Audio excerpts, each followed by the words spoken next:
Hello बच्चों, आज हम क्या पढ़ेंगे? आज हम पढ़ेंगे अकाउंट्स। पिछली वीडियो में हमने इकोनॉमिक्स का एक टॉपिक कवर किया था, लेकिन आज हम करेंगे अकाउंट्स का। तो अब देखो बेटा, अब अकाउंट्स कब आया आपका? +1 यानी 11th क्लास में। आप याद करो, जब आप बहुत छोटे से थे, जब आप स्कूल शुरू किया नया, तो आपने क्या सीखा? सबसे पहले क्या सीखा? क्योंकि आपके लिए पढ़ाई सारी क्या थे? बिल्कुल फ्रेश, न्यू, आपको कुछ भी नहीं आता था। तो आपने सबसे पहले क्या सीखा? अल्फ़ाबेट सीखे, 1 2 सीखा, फिर उससे हम वर्ड्स फॉर्म किए। आगे आगे करते करते करते पढ़ते गए, समझते गए, करते करते कर लिया, 10th तक कर लिया। अब 10th जब आपने कर ली बेटा, तो आपका फिर शुरू हुआ एक नया नया स्कूल शुरू हुआ, जिसमें आपके पास एक न्यू स्ट्रीम, यानी कि आपने कॉमर्स स्ट्रीम जो चूज़ की है। आप कॉमर्स में अब क्या पढ़ते हो? अकाउंट्स। अब कोई भी नया सब्जेक्ट जब हम पढ़ते हैं बेटा, तो सबसे पहले उसके क्या काम हमें चाहिए जानने के लिए? हमें उसके बेसिक टर्म्स, जैसे हमें अल्फ़ाबेट्स की ज़रूरत थी समझने की, ऐसे अकाउंट्स पढ़ने के लिए हम अकाउंट्स की जो बेसिक टर्म्स हैं, जब तक हमें वो ही नहीं समझ आएंगी तो हम अकाउंट्स कैसे करेंगे? तो अकाउंट्स की जो बेसिक टर्म्स है, पहले हम वो पढ़ते हैं, उसके बाद हमें अकाउंट्स बहुत ही ईजी से समझ आ जाएगा। तो चलो शुरू करें, लेट्स स्टार्ट। तो सबसे पहली टर्म क्या है बेटा? सबसे पहली टर्म होती है एंटिटी। एंटिटी क्या है? Entity means as an economic unit which may be business entity और नॉन बिजनेस एंटिटी। एंटिटी कहता है एक ऐसी एग्जिस्टेंस है किसी भी बिजनेस की जिससे उसकी पहचान होती है। जैसे कि आप एग्जांपल में लो कि आपका स्कूल है, आपके स्कूल की एक बिल्डिंग है जिसका एक नाम है, कोई हॉस्पिटल है उसकी एक बिल्डिंग है उसका एक नाम है, कोई कंपनी है उसकी भी बिल्डिंग है उसका नाम है। ये सब नाम होना, उसकी बिल्डिंग होना, उस बिल्डिंग का एक नाम होना, वो क्या कहलाता है? एक एंटिटी कहलाता है। उस बिजनेस की क्या है? वो एक एंटिटी, पहचान है, जिसको देख के हम पहचान जाते हैं कि हम फलां स्कूल में पढ़ते हैं, हम फलां हॉस्पिटल गए, हम फलां मॉल में जा रहे हैं। ये उनका नाम से हम जो वो कहते हैं, वो उसकी एंटिटी कहलाता है। समझे बेटा? अब ये जो एंटिटीज़ होती हैं, ये भी दो तरह की होती हैं। एक होती है बिजनेस एंटिटी और दूसरी होती है नॉन बिजनेस एंटिटी। कहने का क्या मतलब हुआ? कहने मतलब ये है कि ऐसी इकोनॉमी यूनिट, ऐसी यूनिट, कोई ऑर्गेनाइजेशन जिसका पर्पस क्या हो? बिजनेस करना, यानी कि प्रॉफिट कमाना, पैसा कमाना, ऐसी एंटिटी को क्या कहते हैं? Business entity. जैसे कि डोमिनोज से हम क्या खाते हैं? बर्गर, पिज़्ज़ा ही लेते हैं ना। तो ये इनका उस ऑर्गेनाइजेशन का पर्पस क्या है? उसका वो हमें फ्री में तो नहीं देते, उनका पर्पस है पैसा कमाना। वो हमें सर्विसेज, गुड्स देते हैं और बदले में पैसा लेते हैं। ऐसी टोयोटा गाड़ी हम लेते हैं, गाड़ी का बदले में क्या देना पड़ता है? पैसा। रेमंड्स के कपड़े पहनते हैं, कपड़ों के बदले में क्या देना पड़ता है? पैसा। कहने मतलब ऐसी कोई बिजनेस एंटिटीज़ है जिनका पर्पस क्या है? प्रॉफिट कमाना। ठीक है, तो उनको कहते हैं बिजनेस एंटिटी। अब इसके बिल्कुल रिवर्स में क्या देखेंगे? दूसरी है नॉन बिजनेस एंटिटी, यानी कि ऐसी ऑर्गेनाइजेशन जिनका मोटिव प्रॉफिट कमाना नहीं है, उनका मोटिव क्या है? सोशल वेलफेयर है। जैसे कि चैरिटेबल हॉस्पिटल। अब चैरिटेबल हॉस्पिटल में क्या होता है? पैसे लगते हैं? नहीं, बहुत कम, नॉमिनल से पैसे लगते हैं, ना के बराबर। एनजीओज हैं या लाइब्रेरी, अब लाइब्रेरी में आप बुक्स पढ़ते हो तो क्या उनके आपको पैसे देने पड़ते हैं? नहीं, आपको उसका एनुअल चार्ज देना पड़ता है, थोड़ा बहुत होता है, बहुत मतलब उनके जो चार्जेस होते हैं वो इतने नॉमिनल होते हैं, जो जिनको हम प्रॉफिट नहीं कह सकते। वो बिल्कुल उनका बेसिक खर्चे के लिए ही हमसे चार्ज किया जाता है। या रिलीजियस इंस्टीट्यूट जैसे मंदिर, गुरुद्वारा, ये सब क्या होते हैं? ये जो हमें सर्विस प्रोवाइड करते हैं, इसके बदले में हमसे चार्ज नहीं लेते, हमसे पैसे नहीं लेते। तो ये कैसी ऑर्गेनाइजेशन है? नॉन बिजनेस एंटिटी, यानी इनका पर्पस पैसा कमाना नहीं है, सोशल वेलफेयर है। समझ आई बेटा इतनी? आगे चले। अगली है business transaction. Business transaction, business का मतलब तो आपको पता लग गया। ट्रांजैक्शन का मतलब क्या होता है? ट्रांजैक्शन का मतलब होता है बेटा लेन देन, यानी कुछ लेना और उसके बदले में कुछ देना, या देना और उसके बदले में कुछ लेना, यानी लेन देन करना। अब कोई भी, ये एक ऐसी इकोनॉमिक एक्टिविटी है बिजनेस में जो करने पर बिजनेस की जो कंडीशन है, जो उसकी पोजीशन है अभी की, उसमें क्या आता है? बदलाव आता है। बदलाव कैसा आता है?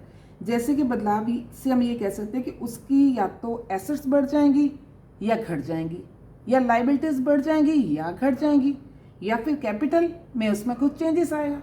ये तीनों चीज़ें एसेट्स, लाइबिलिटीज़, कैपिटल एक्सेट्रा, ऐसी चीज़ों में बदलाव आएगा, यानी उसकी फाइनेंशियल पोजीशन में बदलाव आएगा। अब आप कह रहे होंगे कि मैम ये एसेट्स, लाइबिलिटी, कैपिटल है क्या? ये सब भी बिजनेस की टर्म्स हैं, अकाउंटिंग टर्म्स हैं, जिसको हम अभी आगे में पढ़ते हैं और आपको सारी बातें क्लियर हो जाएंगी। सो अभी आप इतना समझो, आगे चलते हैं। यहाँ तक समझ आया? नेक्स्ट वन आ गया, थर्ड है हमारा कैपिटल। कैपिटल क्या होता है बेटा? आप कैपिटल को जानने से पहले आप एक चीज़ समझो, जो भी कोई बिजनेस करते हैं, शुरू किया जाता है, बिजनेस का मतलब होता है पैसा कमाना। पैसा कमाने के लिए बिजनेस किया जाता है। कोई भी इकोनॉमिक एक्टिविटी जो हम करते हैं वो किस लिए की जाती है? पैसा कमाने के लिए। तो बिजनेस भी उनमें से भी एक है। तो बिजनेस करने के लिए जो इंसान बिजनेस शुरू करता है उसको वो क्या होता है? प्रोप्राइटर कहते हैं या फिर ऑनर कहते हैं। बिजनेस और ऑनर दो अलग अलग पर्सनैलिटीज़ हैं, दो अलग अलग इंडिविजुअल माने जाते हैं। यानी बिजनेस अपने आप में एक इंडिविजुअल है और ऑनर एक अलग है। अब लेकिन कोई भी काम को जब शुरू किया जाता है तो उसके लिए स्टार्टिंग में क्या करते हैं? सबसे पहले कुछ पैसा इन्वेस्ट करना पड़ता है। तो वो इन्वेस्ट कौन करता है? वो जो ऑनर है, उस बिजनेस का जो ऑनर है, वो स्टार्ट में बिल्कुल इनिशिएटिव जब वो कुछ पैसा इन्वेस्ट करता है तो उस पैसे को क्या कहते हैं? कैपिटल। वो पैसा किस रूप में इन्वेस्ट कर सकता है? कैश के रूप में भी कर सकता है, गुड्स में भी कर सकता है, प्लांट, मशीनरी, लैंड, किसी भी रूप में। वो जो वेरी फर्स्ट इन्वेस्टमेंट होती है उसको क्या कहते हैं? कैपिटल। समझिए इतनी बात। तो जो कैपिटल होती है वो एक लाइबिलिटी होती है, किसके लिए? किसकी तरफ बनती है? ऑनर की तरफ। किसकी? बिजनेस। यानी बिजनेस की एक लाइबिलिटी है जो कि उसको पे करनी है, किसको? ऑनर को। या मैं अभी आपको आगे समझाती हूँ कि क्या होता है। इतनी बात समझ आई कि कैपिटल क्या होता है? कैपिटल होता है वैसा ये अमाउंट जो सबसे शुरुआत के टाइम पे जो इन्वेस्ट किया जाता है ऑनर की तरफ से। आगे चलें। आगे है इवेंट। इवेंट क्या होता है? इवेंट होता है जो अभी हमने पढ़ा कि ट्रांजैक्शन, किसी भी ट्रांजैक्शन का जो भी रिजल्ट आता है, चाहे वो प्रॉफिट हो चाहे वो लॉस हो, वो क्या कहलाता है? इवेंट। यानी इसका जो भी कॉन्सिक्वेंसेस है, जो रिजल्ट आया, प्रॉफिट हो गया तो वो प्रॉफिट का इवेंट है, लॉस हो गया तो वो लॉस का इवेंट है। यानी किसी भी ट्रांजैक्शन का कोई भी नतीजा निकले वो उस नतीजे को इवेंट कहते हैं। इतना समझे आप? ठीक है, आगे करते हैं हम अकाउंट। ये है मेन। ठीक है, अब इसको ध्यान से समझना। अकाउंट क्या होता है? देखो बेटा, अभी हमने कहा ट्रांजैक्शंस होती हैं। ट्रांजैक्शन में क्या? हमने कुछ लेन या देन, या हमें लेना है या हमने दिया, या लिया होगा या दिया होगा। अब कुछ भी हम लेते हैं या देते हैं तो उसको क्या करते हैं? एक जगह नोट डाउन तो करते हैं ना, हर कोई इंसान नोट करता है। और बिजनेस है तो बिजनेस में तो बहुत सारी ट्रांजैक्शन है, इतनी ट्रांजैक्शन है, तो अगर हम नोट नहीं करेंगे तो कैसे याद रखेंगे? तो नोट करने के लिए अगर हम उसको रैंडमली एक ही जगह पे ऐसे एक साथ लिख दो, ये इतना आ गया, प्लस में माइनस में, प्लस यानी कि जो आया है, माइनस यानी कि जो गया, ये सारा पैसा ऐसे ही लिख दे ट्रांजैक्शन, तो क्या उसको वापस कभी हम रीचेक करेंगे तो कर पाएंगे? वो तो बहुत मैसी हो जाएगा। तो कोई ऐसा तरीका हो जिससे कि सारी ट्रांजैक्शन का को अच्छे से लिखा जाए, जिसमें वो कौन सी तरीका है, वो क्या है, वो जगह होती है, उसको कहते हैं अकाउंट, जो कि एक टी शेप में बन जाती इस तरह से। ठीक है, इसकी एक साइड पे लिख देते हैं क्रेडिट, एक साइड पे लिख देते हैं डेबिट। क्रेडिट साइड में प्लस के आइटम्स, डेबिट साइड में माइनस के आइटम। अब क्रेडिट और डेबिट क्या है ये भी बता देते हैं अभी। देखो बेटा, क्रेडिट का मतलब क्या होता है? क्रेडिट का मतलब होता है मिलना, आना, एंटर, बिजनेस में कुछ आया। और डेबिट का मतलब क्या है? बिजनेस से कुछ गया, जाना।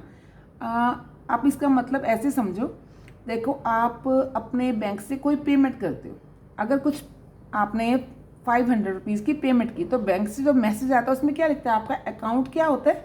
500 से डेबिट हो चुका होता है, यानी कि 500 आपकी बैंक में से जा चुके हैं। अगर आपके बैंक में किसी ने कहीं और से पैसा आया, आपके अकाउंट में किसी ने पैसा डाल दिया, तो मैसेज क्या आएगा? 500 रुपीज़ क्रेडिट किए गए आपके अकाउंट में। यानी क्रेडिट का मतलब होता है आना और डेबिट का मतलब होता है जाना। तो क्रेडिट साइड पे हम कौन सी ट्रांजैक्शन लिखते हैं? जहाँ से पैसा आ रहा है। और डेबिट साइड पे कौन सी लिखते हैं? जहाँ से पैसा जा रहा है। तो इस सारे ब्योरे को क्या कहते हैं? अकाउंट। इस काम को कहते हैं लेजर। लेजर मतलब उस अकाउंट क्या है, एक लेजर है। लेजर का रिकॉर्ड रखना यानी कि एक रिकॉर्ड, सारी ट्रांजेक्शन को रिकॉर्ड रखना यानी कि लेजर बनाना। An account is a ledger record in a summarise form of all the transaction. सारी ट्रांजेक्शन का एक सिस्टमेटिक बेस में लेजर रिकॉर्ड रखना ही कहलाता क्या है, अकाउंट्स। समझे बेटा? आगे चलते हैं।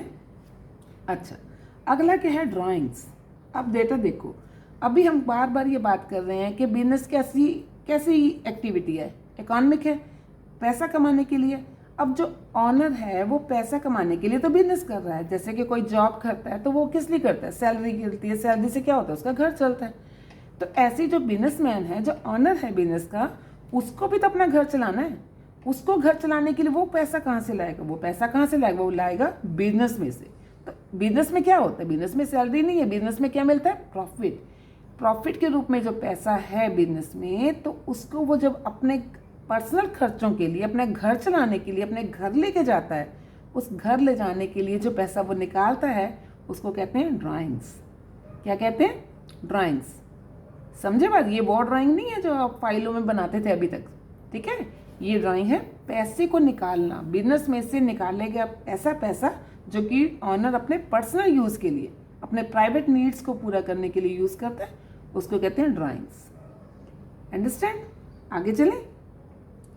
अब आ गई, जैसे अभी आपने कैपिटल पढ़ा, अब आ गई लाइबिलिटीज़। आगे ना वो जो ट्रांजैक्शन में था कि तो उससे फ़र्क पड़ता है कैपिटल में, लाइबिलिटी में, एसेट्स में। तो अभी कैपिटल आप पढ़ चुके, अब लाइबिलिटी पढ़ते हैं। लाइबिलिटी क्या है? लाइबिलिटी का मतलब होता है बेटा, हमें कहाँ कहाँ क्या क्या पे करना है, देना है, हमारी देनदारियाँ। अब बिजनेस जो है वो उसको क्या करना है, वो कोई बना है, उसने लेन देन ट्रांजैक्शन से बनता है। तो जो देना है, जो जितना भी अमाउंट उसको बाहर या कहीं पर भी उसको पे करना है, वो उसकी क्या बन जाती है, लाइबिलिटी। उसको क्या कहते हैं, लाइबिलिटीज। ये जो लाइबिलिटीज होती हैं, it refer to the amount which the firm owes to other या फिर आउटसाइडर। ये एक ऐसा अमाउंट जो कि उसको आउटसाइडर को या जो उसको पे करना है, उसको पे करना पड़ता है, उसको कहते हैं लाइबिलिटीज। समझे बेटा? और ये लाइबिलिटीज कैसी होती है, दो तरह की होती हैं।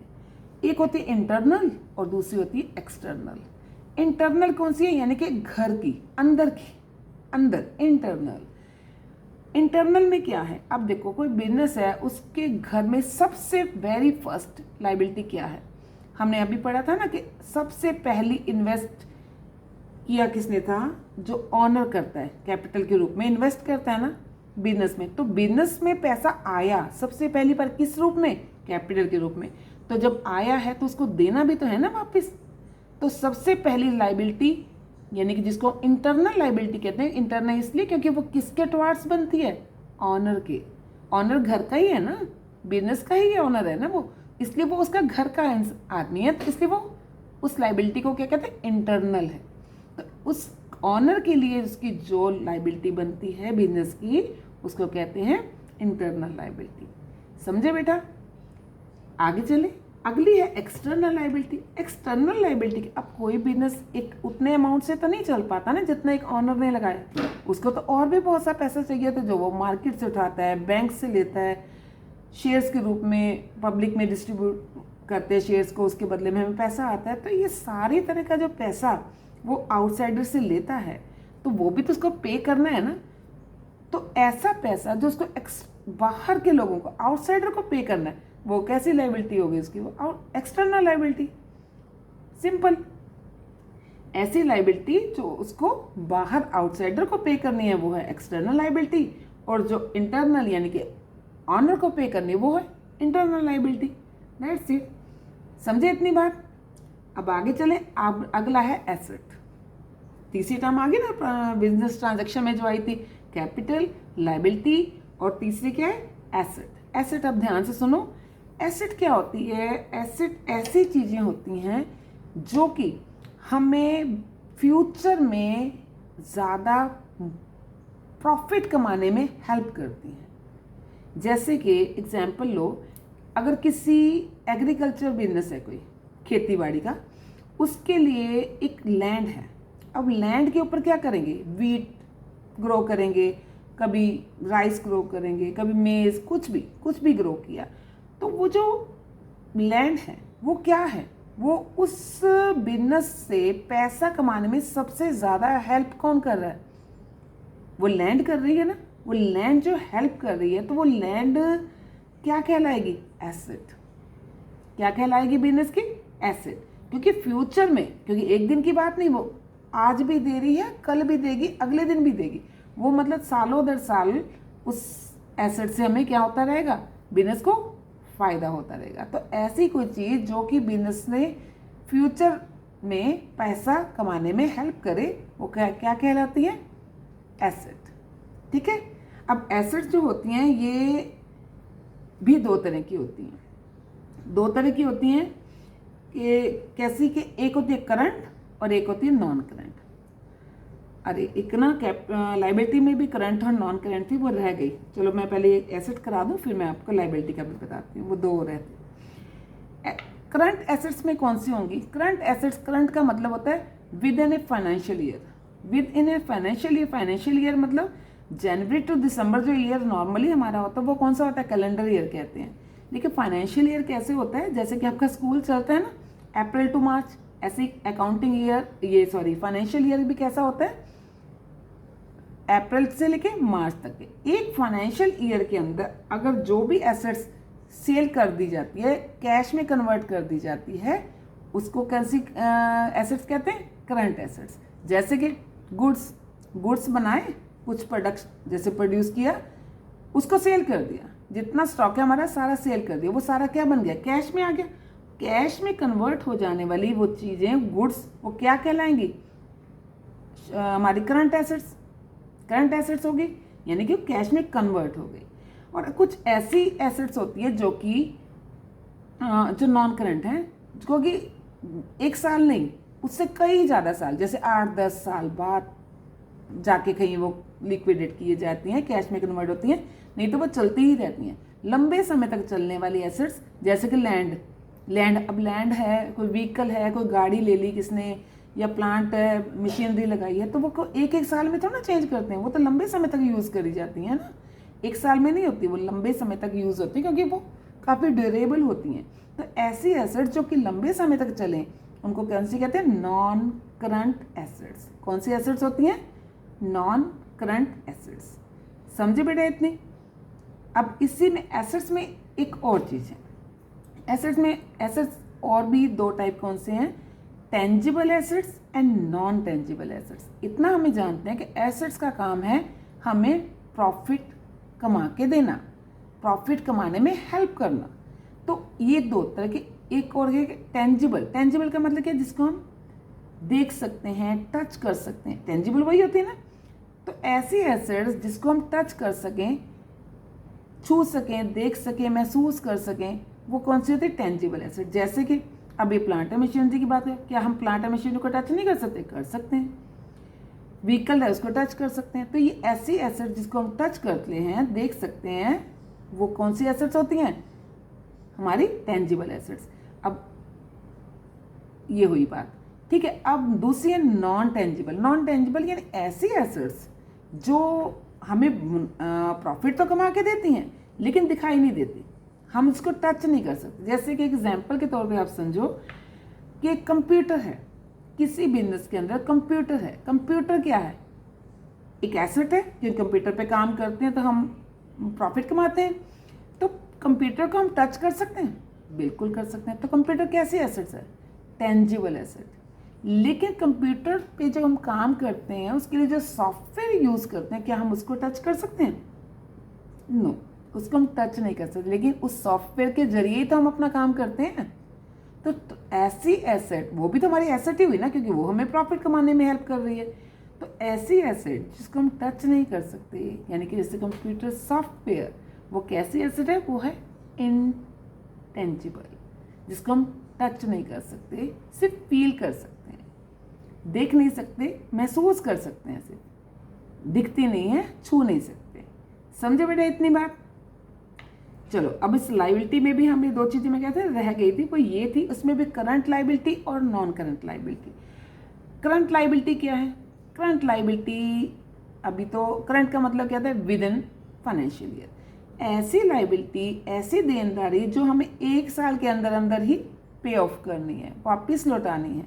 जैसे कि कहीं से हमने सामान लिया, उधार पे लिया, तो वो हमें कब लेना है? 1 साल के अंदर अंदर ही या कुछ महीनों में ही हमें पे करना है। या कोई शॉर्ट टर्म लोन है, छोटा सा लोन है, या बैंक ओवरड्राफ्ट है। बैंक ओवरड्राफ्ट होता है कि बैंक से हम कुछ एक्स्ट्रा अमाउंट विड्रॉ किया जाता है। ये मैं आगे टर्म समझाऊंगी, अभी आप इतना समझो कि बैंक ओवरड्राफ्ट है, ये भी हमें कब पे करना है? 1 साल के अंदर अंदर ही हमें पे। 1 साल तो बहुत लंबा है, उससे भी कम समय में, कुछ मंथ के अंदर ही हमें इसको पे ऑफ करना पड़ता है। तो ऐसी लाइबिलिटी जो हमें 1 साल के अंदर अंदर ही पे कर देनी है, वो कौन सी लाइबिलिटीज है? Current liability. और कुछ ऐसी होती हैं जो कि लंबे समय तक, जैसे कि कोई लोन लेकर जो 10-20 सालों तक चलने वाला है तो हमारी लाइबिलिटी पे तो करना है ना हमें, लेकिन कब करना है? लंबे समय में। तो ऐसी लाइबिलिटी जो लंबे समय में पे करनी है, लॉन्ग टर्म में, तो उसको कौन सी कहते हैं? Non current liabilities. कौन सी होती हैं? Non current liability. समझ आई बेटा इतनी? आगे चले। अब आपको एसेट्स भी क्लियर है, लाइबिलिटीज भी क्लियर है, कैपिटल भी क्लियर है। समझ आ गई इतनी बात? ये मेन टर्म्स है बेटा। अब आगे आ गए हमारा एक्सपेंसेस। एक्सपेंसेस नाम से ही पता लग रहा है। एक्सपेंसेस क्या है? एक्सपेंसेस यानी कि खर्चा। Expenses is the cost incurred in producing और selling the goods and service. कहता है किसी भी गुड्स या सर्विस को प्रोड्यूस करने में या फिर सेल करने में होने वाला सारा खर्चा एक्सपेंस कहलाता है। किसी भी चीज़ को अगर हम बनाते हैं तो उसके लिए खर्चा होता है ना, या उसको रीसेल करते हैं या फिर सेल करते हैं, कुछ भी करते हैं, खर्चा होता है ना। वो सारे खर्चे क्या कहलाते हैं? एक्सपेंस। सिंपल। आगे चले। अगला है इनकम। इनकम होती है, income is equal to revenue minus expense. अब आप कहोगे मैम आपने एक्सपेंस बता दिया, इनकम बता रहे हैं, लेकिन रेवेन्यू क्या है? रेवेन्यू क्या होती है? रेवेन्यू मैं बताती हूँ। रेवेन्यू होती है अगर हमने कोई किसी गुड्स को सेल किया, उससे आपको जितना भी पैसा आया वो आपका सारा का सारा क्या है? रेवेन्यू। जैसे कि एक फ्रिज है, एक फ्रिज आपने सेल किया, आपने एक फ्रिज सेल किया, उसको आपने सेल किया 20,000 में। 20,000 आपका क्या हो गया? रेवेन्यू। लेकिन उसको सेल करने में कुछ खर्चा भी आया होगा। सेल करने में, अगर ना प्रोड्यूस करने में या फिर सेल करने में, अगर आप मैन्युफैक्चर कंपनी नहीं है तो एटलीस्ट सेल करने में तो कुछ खर्चा आया होगा। वो खर्चा जो है उस रेवेन्यू में से जब उस खर्चे को लेस कर देते हैं तो फिर क्या बचता है बाकी का? इनकम। जैसे कि 20,000 जो हमें फ्रिज की सेल पे मिले थे, अगर उसके अंदर से हमारे 4,000 के खर्चे निकाल दिए जाएं तो हमारी इनकम कितनी है? इनकम हमारी होगी 16,000। 16,000 हमारी क्या होगी? इनकम। समझे इतनी बात? बहुत सिंपल सी है और डेली लाइफ में आपको आमतौर पे ये चीज़ें देखने को मिलती हैं, लेकिन आज से पहले आप इन बातों को रिलेट नहीं कर पाते थे क्योंकि आपने टर्म्स नहीं पढ़ी। अब आप टर्म्स पढ़ रहे हो, आगे आगे और प्रैक्टिस करोगे तो आप बड़ी ईजिली इन चीज़ों को रिलेट कर पाओगे बेटा। इतना बात समझे? आगे चले। अगला है पॉइंट प्रॉफिट। प्रॉफिट क्या होता है? प्रॉफिट है total revenue minus total expense. अब आप कहोगे इनकम और प्रॉफिट सेम ही तो है, वो है रेवेन्यू माइनस एक्सपेंस, ये है total revenue minus total expense. हाँ ये सेम ही है, बस एक छोटा सा फर्क है। छोटा फर्क क्या है? इनकम होती है किसी एक ट्रांजैक्शन से भी जो हमें फ़ायदा होता है, वो इनकम कहलाती है। लेकिन प्रॉफिट क्या होता है? पूरे अकाउंटिंग ईयर में, पूरे फाइनेंशियल ईयर में, पूरे साल बाद एंड में जब हम पूरा अकाउंट्स में कैलकुलेट करते हैं कि कितनी चीज़ें हमने बेची, कितनी खर्चा आया, यानी टोटल रेवेन्यू, टोटल जितने भी हमें पैसा आया था उसमें से टोटल खर्चा जब लेस कर देते हैं तो एंड में जो बचता है वो हमारा क्या होता है? प्रॉफिट या फिर लॉस भी हो सकता है। यानी कि अगर इसका रेवेन्यू हमारी ज़्यादा हुई तो हमें क्या होगा? एक्सपेंसेस। अगर रेवेन्यू ज़्यादा हैं तो क्या होगा? प्रॉफिट। और अगर एक्सपेंसेस ज़्यादा हुए रेवेन्यू से तो क्या होगा? लॉस। सिंपल। समझ आई इतनी बात? आगे चलें। अगला है पॉइंट बेटा गेन। गेन क्या होता है? गेन लगता तो है प्रॉफिट जैसा बट है नहीं प्रॉफिट, क्योंकि प्रॉफिट कैसा होता है, प्रॉफिट होता है एक ऑपरेटिंग एक्टिविटी से, यानी कि पूरा साल जो हम ट्रांजैक्शंस करते हैं उसके बाद हमें जो रेवेन्यू होती है, फिर उसमें से एक्सपेंसेस लेस करते हैं, फिर हमें प्रॉफिट होता है। लेकिन जो गेन है ना, वो गेन ऐसे नहीं होता। गेन होता है सडनली हमें कहीं से अगर पैसा आ गया, कोई लॉटरी लग गई, कोई बूम आ गया, प्राइजेस अचानक बढ़ गए, हमें बहुत सारा मुनाफा हो गया, फ़ायदा हो गया, तो वो होता है गेन। क्योंकि ये रैंडमली नहीं होता रहता, लगातार नहीं चलता, कभी हुआ बस, कभी हो जाता है, हमेशा नहीं। तो ऐसा फ़ायदा जो कि कभी कभार हो जाए, उसको क्या कहते हैं, गेन। समझे? आगे चलें। आगे है बेटा परचेज क्या, नाम से बहुत ही सिंपल है। परचेज, अब देखते हैं हम नॉर्मल घर पे भी कहते हैं ना, क्या परचेज करने गए हो, कुछ खरीदने गए हो, या तो हम कहते हैं बाय, या फिर कहते हैं परचेज किया। कुछ भी term, the term purchase is used only for the purpose of good in which the business deal. कहता है जो गुड्स है जिसके लिए बिजनेस डील कर रहा है, जिस किसी भी गुड में, जैसे कोई अगर कपड़े का बिजनेस है तो कपड़े, उसका कपड़ा क्या है, गुड बन गई ना उस बिजनेस के लिए, उसके लिए उसको परचेज करना, उसको खरीदना, तो वो क्या कहेगा, परचेज। सॉरी।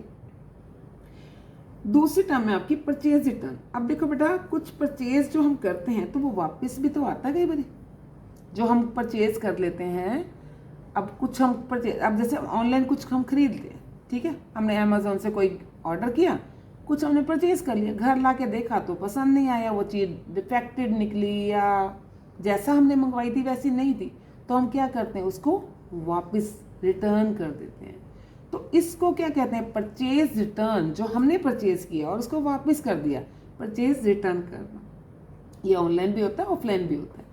तो ऐसी चीज़ें जिसको हमने परचेज करने के बाद पसंद ना आने पर या किसी भी सर्कमस्टांसेस की वजह से उसको वापस लौटा दिया, उसको कहते हैं परचेज रिटर्न करना। इसको रिटर्न्स आउटवर्ड भी कहते हैं। रिटर्न आउटवर्ड यानी बाहर की तरफ। रिटर्न कहाँ किया, बाहर किया ना, बाहर गए, वापस जहाँ से आई थी चीज़ वहीं वापस भेज दी। समझ आ गई इतनी बार? अगला पॉइंट है हमारा सेल्स, बिल्कुल परचेज के उल्टा। सेल क्या होता है? Sale means transfer of ownership of goods or services to customer for a price। इसको एग्जाम्पल से समझो। अब मेरे पास एक पेंसिल है, ये पेंसिल पहले कहाँ थी, शॉप पे, ठीक है, स्टेशनरी की शॉप पे ये पेंसिल थी, तो इसका ऑनर कौन था, शॉपकीपर। मैंने इसकी पेमेंट की, इसकी प्राइस पे करने के बाद ये पेंसिल मुझे मिल गई। इस पेंसिल का अब ऑनर कौन है, मैं। इसकी ऑनर अब मैं हूँ, यानी कि उस प्राइस के बदले में इसकी ऑनरशिप क्या हो गई, शिफ्ट हो गई। इसका ऑनर जो पहले शॉपकीपर था, अब वो कौन हो गया, मैं, यानी कि कस्टमर हो गया। तो किसी प्राइस के बदले में जब ऑनरशिप को ट्रांसफ़र कर दिया जाता है, इस सारे प्रोसीजर को सेल कहते हैं, या सिंपल लैंग्वेज में कहा जाए तो कहते हैं बेचना। किसी चीज़ को बेच देना, सेल कर देना, सिंपल। किसी भी गुड्स को बेचते हैं जब हम, उसको क्या कहते हैं, सेल करना। समझा है इतनी बात? सिंपल है। अब से जैसे हमने परचेज रिटर्न किया, सेम ऐसा ही ऐसा सेल रिटर्न के साथ भी होता है। अब ये तो नहीं कि हमने कोई चीज़ परचेज की तो हम वापस कर सकते हैं। अरे भाई, हमसे भी तो अगर किसी ने कोई चीज़ खरीदी है जो कि हमने सेल की है, हो सकता है सामने वाले को भी कुछ वो चीज़ ना पसंद आई है, तो वो भी लौटा सकता है ना। तो वो लौटा सकता है, तो वो जो चीज़ हमें लौटाएगा तो वो हमारे लिए क्या बन जाएगी, सेल रिटर्न। यानी जो हमने सेल किया था वो हमारे पास वापस आ गया, तो क्या है ये, सेल रिटर्न, जिसको रिटर्न इनवर्ड। अब रिटर्न्स कैसे आए, अंदर बिजनेस में आए हैं, बिजनेस से नहीं गए, अब बिजनेस में आए हैं, यानी रिटर्न्स इनवर्ड है। ऐसी चीज जो कि सेल की गई थी और वापस आ गई, इसको कहते हैं सेल रिटर्न। क्लियर? अगला पॉइंट है हमारा गुड्स। गुड्स क्या, अब इतनी देर के हम कब क्या करें, गुड्स एंड सर्विस करें। तो गुड्स होते क्या हैं, ऐसी थिंग कह रहे, goods include all those things which are purchase for resale और which are use for producing the finishing product which are also means to be sold. अब कहता है गुड्स होता क्या, गुड्स ये है, या तो कहता है ऐसी थिंग जिसको हम रीसेल करने के लिए खरीदें, रीसेल करने के लिए यूज करें, ठीक है, वो हो गई गुड। या फिर किसी एक फ्रेश गुड को बनाने के लिए जो रॉ गुड यूज़ किए जाए। एग्जाम्पल देते हैं, एग्जाम्पल समझो। जैसे कि कोई कपड़ा बनाने वाली कंपनी है, तो कपड़ा बनाने के लिए उसको चाहिए क्या? कपड़ा एक अपने उस कंपनी के लिए गुड है ना, फिनिशिंग गुड है। फिनिशिंग माने तैयार, जिसको हम बेचने के लिए तैयार है, मार्केट में यूज़ भी हो जाएगा। और उसको बनाने के लिए चाहिए क्या? कॉटन चाहिए। कॉटन क्या है? उसका रॉ मटेरियल है, तो वो भी गुड्स ना। तो किसी प्रोडक्ट को बनाने के लिए, फिनिशिंग गुड को बनाने के लिए जो हमें रॉ गुड्स चाहिए, वो क्या होता है? वो भी गुड्स होते हैं। गुड्स यानी कि चीज़ें जिनके बीच में बिजनेस डील करता है। सिंपल लैंग्वेज में समझो तो यही कहा जाएगा, गुड्स वो चीज़ें होती हैं जिनके लिए सेल या रीसेल के फॉर्म में या प्रोड्यूस करने के लिए किसी भी तरीके से जिसके लिए बिजनेस डील करता रहता है, वो सारी क्या होती हैं? गुड्स। समझे बेटा? अब इतनी हमारी हो गई टर्म्स। हैं तो टर्म्स और भी ज़्यादा, लेकिन अभी करेंगे ना वीडियो बहुत लंबा हो जाएगा। तो ऐसे करते हैं, आज हम यहीं पे ख़त्म करते हैं। आप इतना करें और उसे बार बार रिवाइज करें। जो ना समझ आए उसको वापस से देखें, आपको बहुत मज़े से समझ आएगा, बहुत इंटरेस्टिंग लगेगा। ऐसे करते करते अगली वीडियो में बाकी की सारी जो टर्म्स हैं वो क्लियर करेंगे। ठीक है बेटा? तब तक आप अच्छे से करना। आई होप आपको समझ आया होगा, एंजॉय किया होगा आपने। ओके बेटा, बाय।